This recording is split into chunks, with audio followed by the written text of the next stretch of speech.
نبی پاک صلی اللہ علیہ وسلم نے ارشاد فرمایا سونا مسلمان وہ ہے کہ جس کام سے اس کا مطلب نہیں اس کام کو چھوڑ دے۔ اور نبی کریم صلی اللہ علیہ وسلم نے فرمایا قیامت کے دن زیادہ گناہ ان لوگوں کے ہوں گے جو زیادہ فضول باتیں کرتے تھے، ان کے گناہ زیادہ ہوں گے۔ فضولیات سے بچیں، اپنے اوقات کار زندگی میں مرتب کریں۔ ہم پتہ کیا کہتے ہیں، 1 منٹ میں آیا، تو 1 منٹ ٹھہر، میں یہ محاورہ ہے ہمارا، 1 منٹ دے ذرا مجھے۔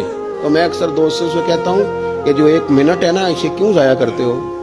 کیوں کہتے ہو 1 منٹ ٹھہر؟ کیوں ٹھہرے بھائی؟ آپ کو پتہ ہے منٹ میں کیا ہوتا ہے؟ 1 منٹ میں 6 دفعہ سورۃ اخلاص پڑھی جا سکتی ہے اور 2 قرآن پاک پڑھنے کا ثواب ہے۔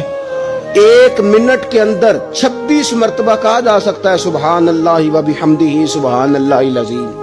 اور یہ وہ کلمات ہیں کہ نبی پاک علیہ السلام نے فرمایا زبان سے کہنے آسان ہیں، میزان عمل پر ان کا بڑا وزن ہے، اور یہ تمہارے رب کے بڑے پیارے جملے ہیں، اللہ کو بڑے محبوب ہیں یہ کلمات۔ آپ دیکھیں سبحان اللہ، الحمدللہ، اللہ اکبر، یہ کتنی دفعہ پڑھا جا سکتا ہے؟ 1 منٹ کے اندر کئی دفعہ پیار سے ماں باپ کی زیارت کی جا سکتی ہے، اور جتنی بار زیارت کرو پورے حج کا ثواب ملتا ہے۔